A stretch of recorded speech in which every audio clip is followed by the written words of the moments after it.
Ladies and gentlemen, the story you are about to hear is true. The names have been changed to protect the innocent.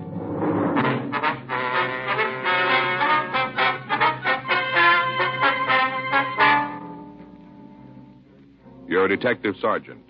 You're assigned a robbery detail. You get a call from an officer in another division. He's come across some information about a robbery. Your job? Check it out.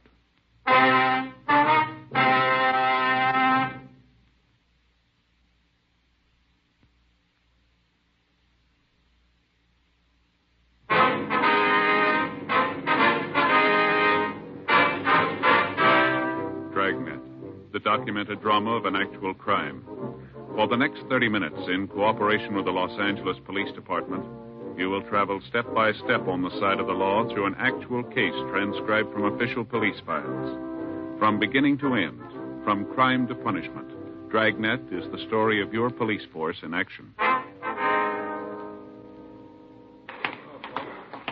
It was Wednesday, May 18th. It was hot in Los Angeles. We were working the day watch out of robbery detail. My partner's Frank Smith. The boss is Chief of Detectives Thad Brown. My name's Friday. We were on our way down from the office, and it was 10:47 a.m. when we got to the R&I counter. Coke machine. I don't see him. No? It's quite a gadget, huh, Joe? What? A machine here. Real piece of work. Sure is. Here you are. Thank you. You stop and figure, Joe. All the wires in there, levers. Must be a couple hundred wheels. Yeah. Johnny say why he wanted to see us? Mm-mm.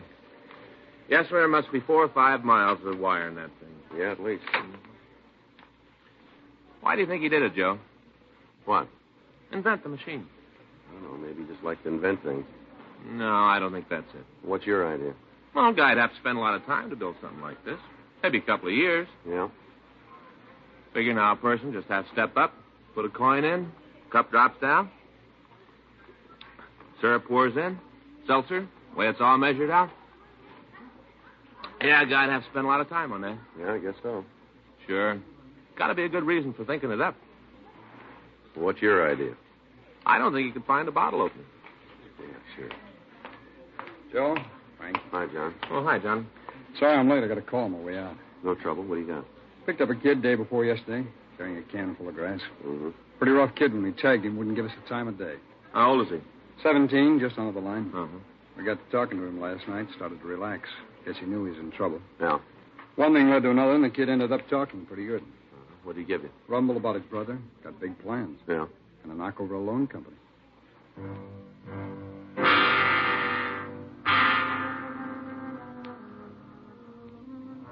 Captain Powers, Frank, and I left the city hall, drove over to Georgia Street Juvenile. We had the suspect brought to one of the interview rooms. All right, sit down, Homer. Homer, this is Sergeant Friday and Officer Smith. They want to talk to you. Joe, Frank, it's Homer Rankin. Oh, yeah. Hi, Sam. What do you want? Well, I told them what you said about your brother, Homer. They'd like to go over it with you. That's a lousy deal. What do you mean by that, son? Stinks, that's what I mean. What I told you wasn't supposed to be broadcast. I'm just trying to help you out, kid. Yeah, where's your shovel? Word leaks I turn fink and the services will be real nice. You're all invited. Look, boy, you're not going to help yourself acting like this, and you're not going to do your brother any good either. You tell me all about it, huh? What are you trying to build, Homer? What do you want? Leave me alone. We can't do that, you know it. Try. Look, Homer, you're in trouble. Why make it any worse, huh? You got me for possession, that's all. You ain't going to make any more out of it. All right, let's go. Come on, kid. Where to now? The basement for the rubber hose, huh? Going back to your cell. Good. I didn't sleep good last night. Maybe I can get some sack time. You better do it while you can. What's that supposed to mean? By the time the court gets through with you, you're not going to feel like sleeping, I'm afraid. What do you do? Hmm? Where you work? What's your job around here? Robbery. Big guys, huh? No. Sure, I heard about you fellas. Big-time operators. Guess I should feel pretty good you come to see me. How do you figure that? Well, you don't waste your time on small-time stuff. Well, you better take another look. Huh? We did this morning.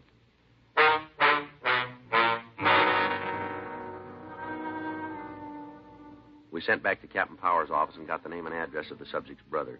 12:10 p.m. We drove back to City Hall and had the name checked through R&I. Here you are. Thanks, Helen. It's a fat package. Well, Let's see the arrest report. it's long. Mm-hmm.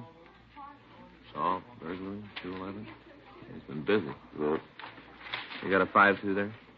Here it is. Who's he listed as the next of kin? White, Paula Rankin, 101st Street address. Better talk to him. No, You think the kid told Powers the truth? I don't know. Maybe just wanted to sound big. It's possible. Brother sure fits, though. Mm-hmm. Guy's been lucky. What do you mean? Well, all the arrests, he's never stood a conviction. Let's see if we can change that.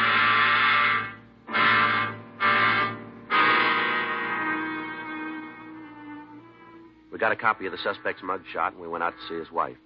She lived in one of the new housing projects on the south side of the city. Yeah, Ms. Rankin? that's right. Police officers, we'd like to talk to you. Well, I don't know anything about the marijuana. Kid got it someplace. It's his problem. I got enough of my own. We'd like to talk to you about your husband. Tim, That's right. come on in. Thank you. Want to sit down? Thanks. This is my partner, Frank Smith. My name's Friday. Yeah. Now, what's the beef about Tim? Is he here? No. You know where he is? No, I don't. When'd you see him last? A couple of days ago. Is he out of town? I don't know. Couldn't care any less. Do you have any idea where we can get in touch with him? Listen, mister, if I knew, you'd have it. I got nothing to save him from. As far as I'm concerned, he can boil. Is that so? Yeah. Since the day I met him, I've been carrying the economy side of trouble. Week goes by and he ain't pinched. It's a cause to get arrested for shooting off skyrockets. Hmm. Always something. I'm tired of it.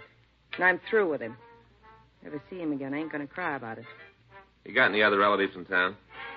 Just the J.D. Ma'am?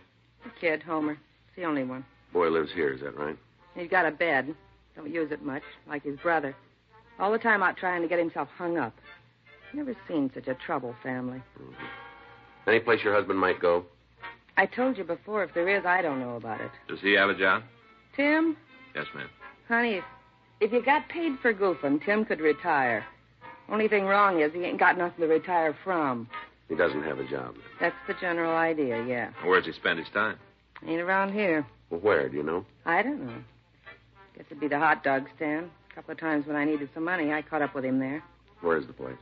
Down on 114th, a couple of blocks over. You can't miss it. It's one of those all-night places. Mm-hmm. Your husband have any close friends? And what do you mean, close? Well, people he spend time with. Yeah, a couple of guys fit that. You know their names? No. You ever seen them? Yeah. One of them was here once. I saw him. Can you give us a name? No, I don't remember. Me and Tim had a beef about it. I came home and found him and this bum crocked on beer. Had a beef about it and ended up with both of them leaving. Can you describe the man for us? He's a man. Got a head, 2 arms, 2 legs. That's all you can tell us? Yeah. All right. Thanks for the time. Don't worry about it. It's free. Mm-hmm. I'm going to leave you a card. If you hear from your husband, we'd appreciate a call. Sure. Well, don't hold your breath. It isn't likely he'll come back this time. All right. Can you tell me what it's about? It's a police matter. It'd be better if we talked to him personally.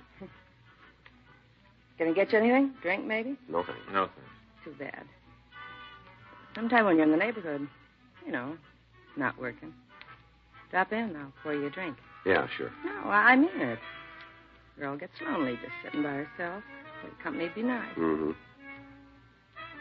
You're not married, are you? No, ma'am. That's nice. You drop by now. Anytime. You bet. Thanks again. Goodbye, Miss Rankin. Bye. Hey, Joe. Just do me a favor, will you? Well, sure, old buddy. What is it? Be quiet.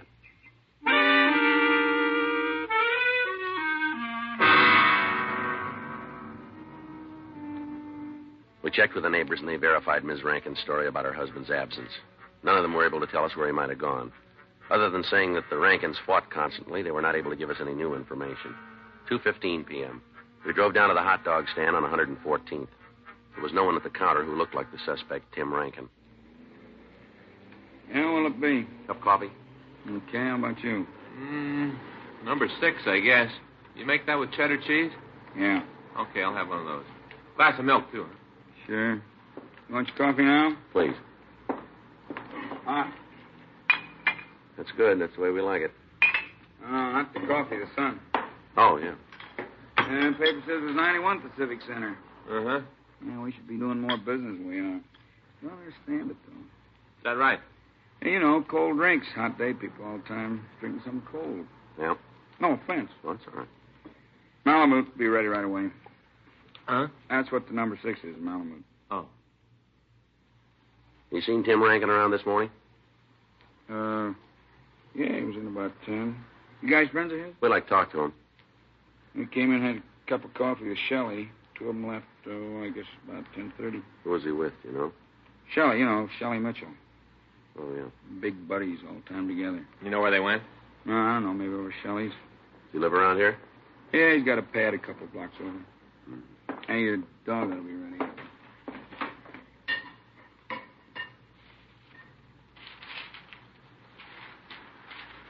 You know the address of that place? Mm-mm. I've never been there. Heard the 2 of them talk about it, though. This guy Mitchell work? No, I don't think either one of them do. Mm-hmm. Want to leave your names? Guys come back, I'll tell them you're here. Well, it'd be better if you didn't say anything about it. Why not? We're police officers. Both of you? That's right. Sure never guessed it. Mm-hmm. Cops. Never would have known. You look just like anybody else. Mm-hmm. What are you after Tim and Shelley for? I bet it's a loan company job, huh? Huh? Is that it? What do you know about it? Oh, look, mister, I didn't have any part in the action. I just heard them talking. That's all? Yeah, gospel. I didn't even think they were serious. If I'd known they meant it, I'd have called the cops myself. I don't want to get mixed up in nothing like that. Not me. I ain't about to put my neck out. What'd they say about the job? Oh, just they're going to pull it. All the time I thought they were kidding, talking big. I sure never figured they'd really do it. What's the name of the company? Huh? That place they talked about, what's the name of it? Timely Loan Company over on Western. They say when they were going to make it? I talked about Monday afternoon. I guess they decided not to wait, though, huh? Yeah. Either one of them drive a car, do you know? Yeah, Shelley does. I don't think it's his, though. You ever seen it? Yeah, a couple times he's had it there. What kind of a car is it? Pontiac, 4-door. Happen to know the license number? No, sorry, fellas never paid much attention to it. Either one of them say when they'd be back? No, it could be any time, though. They come and go. You know if this Mitchell's ever been arrested? I can't give you an answer. Never heard him talk about it. Mm-hmm. Oh, when they hit the place? What? When they robbed the loan company. I never read nothing about it. Papers haven't got it yet. Anybody hurt? Why do you ask that? Oh, kind of figures, that's all. Yeah? Sure, I know one thing for sure. I wouldn't want to get in Shelley's way. The leg don't slow him down a bit. What do you mean? He's got a wooden leg, you know. Here, the right one. Told me once he got wounded in the war. Is that right? He still walks with a little limp, like this. Mm-hmm. I saw him tangle with a guy once, happened in the alley out in back. Yeah? He almost knocked the fella's head right off his shoulders. Real punch. Is that right? Yeah, that's why I asked if anybody been hurt. Shelley being like he is. Yeah. Of course, I guess he wouldn't hit anybody. Be no need for it. What do you mean? Well, he just wouldn't have to, that's all. Yeah. Both of them got guns.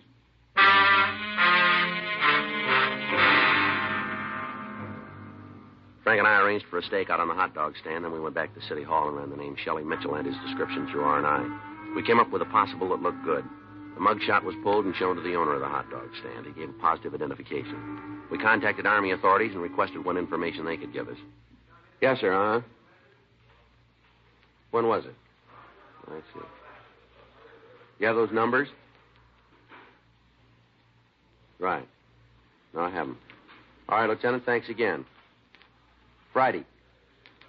Michigan, 5211. Extension 2511. No, it's 25.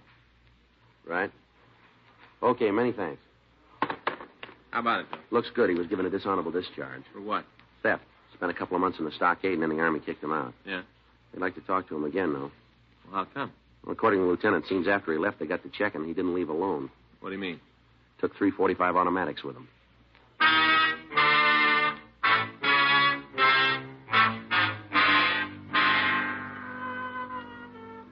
An immediate check was made at the last place listed in Mitchell's package, but he'd moved and left no forwarding address. Additional officers began to canvass the area where he was supposed to be living. Local broadcasts and APBs were gotten out on both suspects, and a stakeout was set up on Tim Rankin's home. That afternoon, we met with Captain Donahoe, and it was decided to put a stakeout on the loan company. 4:50 p.m. Frank and I were leaving the office to make the necessary arrangements. You got the mug? Yeah, we better get on it right away. Yeah. Hot shot.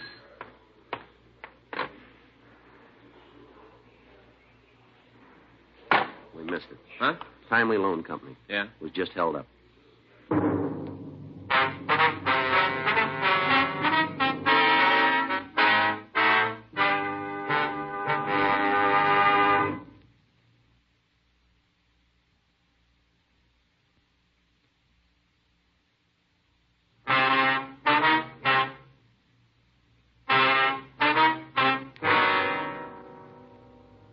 Frank and I left the office and drove out to the Timely Loan Company on Western Avenue. By the time we got there, a radio card answered the call, and the officers were checking the neighborhood. A broadcast had already been gotten out carrying their description. Frank and I talked with the manager, a Mr. Richard Conover. Is there anything we can do for you, sir? No. Why don't you take a look at some pictures and see if you can recognize the holdup man? I have to? Well, it'll help us. All right. Here they are, sir. No, they're not here. You sure? I looked at them. You haven't got a picture. Would you mind going through them again? I'll be honest with you. I'd like to see you get the two men, but the money's insured. I'm not going to put my family on the block for it. I don't think I understand. It's just that I believe them, that's all. What do you mean? On the way out, they told me. Said if I helped the police, they'd find out and make me sorry for it. Yeah. Said they'd get my family.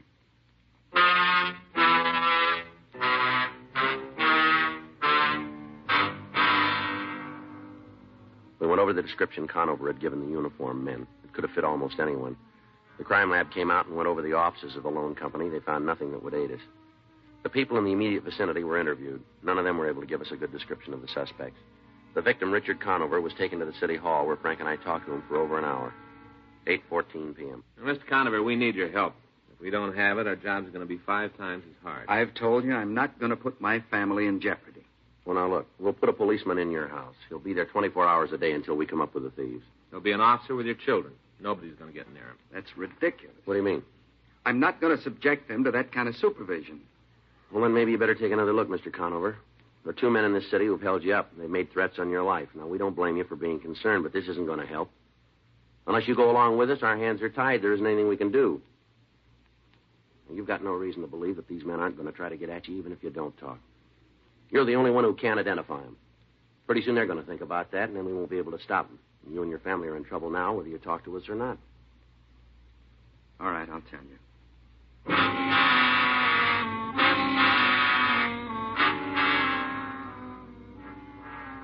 The suspects were positively identified as Timothy Rankin and Shelley Mitchell. Additional bulletins were gotten out on the 2 men, and the search for them was intensified.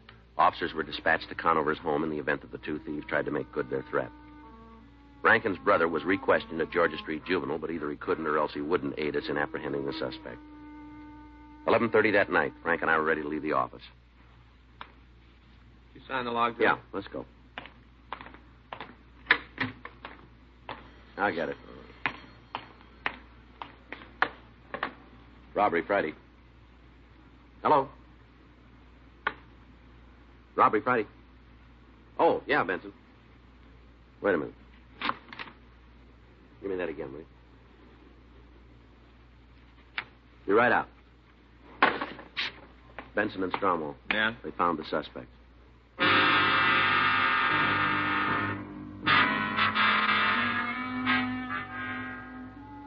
In canvassing the area around the hot dog stand, officers Benson, Stromwell, and Herman had checked a hotel. When the clerk was shown pictures of the suspects, he said the 2 men who looked like the pictures were staying in the place. However, when the rooms were checked at the suggestion of the manager, Rankin and Mitchell were not there. They staked out the room, and we were called. When Frank and I arrived, we took up our positions in the room while the other officers covered the entrances to the hotel. 4:15 a.m. We waited. What time you got? Wait a minute. Kind of hard to see without a light. 4:30. Well, the hats did a good job. Yeah, like finding a needle. Mm-hmm. You heard how Herman's coming with the books? I was talking to him the other day. Said he doesn't think he's ever going to make a lawyer. I guess it's rough with the hours he's got.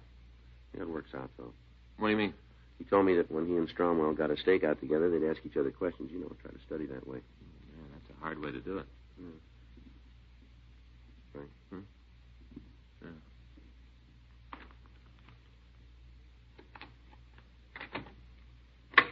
All right, Mr. Holder, right there. I'm doing like you say. I'm not going to cause no trouble. Turn around, face the wall. Yes, sir, just like Come you on, say. move. Hands up on the wall. Yes, sir.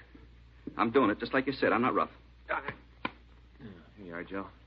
Where'd you get this gun, Rankin? Shelley gave it to me. That's the truth, honest, mister. I got it from Shelley. All right, put your hands behind you. Yes, sir, right behind me. All right, you can turn around now. Don't shoot, mister. Huh? Please don't shoot. Turn around. Yes, sir. Where's Mitchell? I don't know. Oh, come off it. Now, where is he? Well, I don't know, mister. That's the truth. I just don't know. Yeah. Well, look, if I did, I'd tell you. Honest, I would. When'd you see him last? A couple hours ago. Where? A coffee place on Vermont, sir. Is he still there? I don't know. What was he doing? He was talking to another fella. Who? A guy named Randolph Bennett, sir. I'm not sure that's his real name, though. Is he coming back? No, sir. He doesn't live here. Clerk says he does. Well, who are you talking about? Mitchell. Oh, I meant Bennett. He doesn't live here. Mitchell does, but Bennett doesn't. Mm-hmm. Now, how about an answer? Well, I'm sorry, sir. I don't know what you're talking about. Mitchell, is he coming back? Well, I don't think so. Why do you say that? Well, we had a fight. I don't think he'll be back, sir. What'd you fight about? Well, it's something he wanted me to do. I didn't want any part of it. What was it? Well, he said if I didn't go along with him and Bennett, they'd kill me, and I didn't like the deal. What deal? Well, him and Bennett, they got a caper planned. I was supposed to go with them, but I didn't want to, sir. Honest, that's the truth. I really didn't want to. Yeah. You see, I was supposed to steal a car for him to use, and the more I thought about it, I didn't want to get in any more trouble than I am now. The two of you hit the loan company this afternoon? Yeah, that's right, sir. This fella Bennett, he was with you? No, sir. We met him tonight. Him and Shelley planned this other deal. They wanted me to go with them, but I didn't want to. Honest, that's the God's truth, sir. I didn't want to. That's why we had this fight. Well, what's the deal? Well, they figured to start out about 9 in the morning. Shelley's got it all figured. They say they can hit about 8 places, and the two of them are going to leave town. What are you talking about? Well, this deal, they're going to rob some loan companies. What about this fella Bennett? You know him? No, sir. He's a friend of Shelley's. They've known each other, though, for a long time. Where's he from? Oh, back east someplace. I'm not sure where. I just know the cops are after him, though. Why? Well, he broke out of jail while he was waiting to be tried. What was the charge? Kidnapping and murder.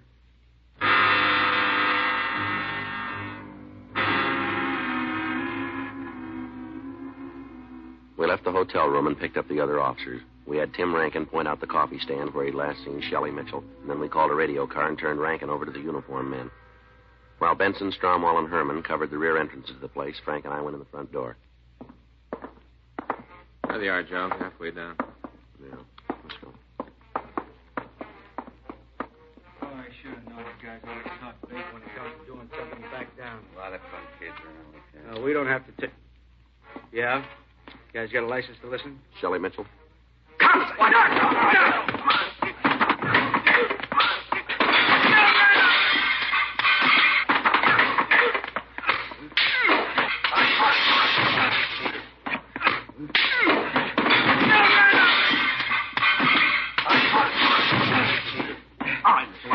Come on, get up. You okay, Joe? Yeah. What about Bennett? He's all right. Lousy cops. Lousy, rotten cops. Turn around. Give me your cuffs, will you, Joe? Here. Come on, turn around. I'll take care of Bennett. All right, Mitchell, turn around. All a stick of deals. All right, come on, move. How'd you get to me?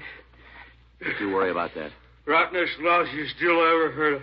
Where'd you get this gun? I bought it. From the government, huh? Well, that's none of your business. All right, we'll go your way. Lousy 12 hours. 12 more hours you'd have missed us. This afternoon we'd have been on the way. You'd have never found us. Yeah, you really believe that, don't you? Oh, sure. We'd have gotten a start. You'd have been dead. Looking all around. Never found us. Yeah, just like now.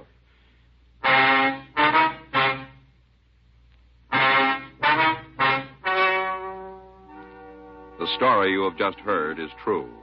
The names were changed to protect the innocent. On September 16th, trial was held in Department 92, Superior Court of the State of California, in and for the County of Los Angeles. In a moment, the results of that trial.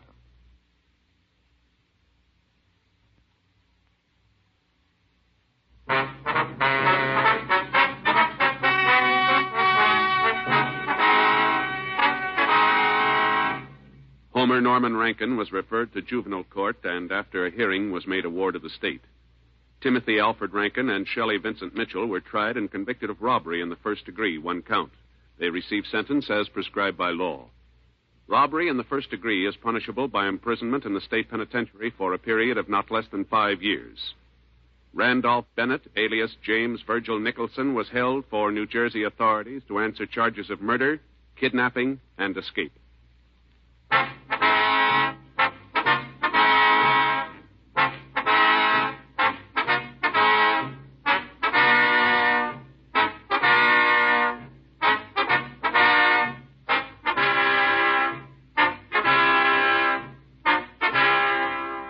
You have just heard Dragnet, a series of authentic cases from official files.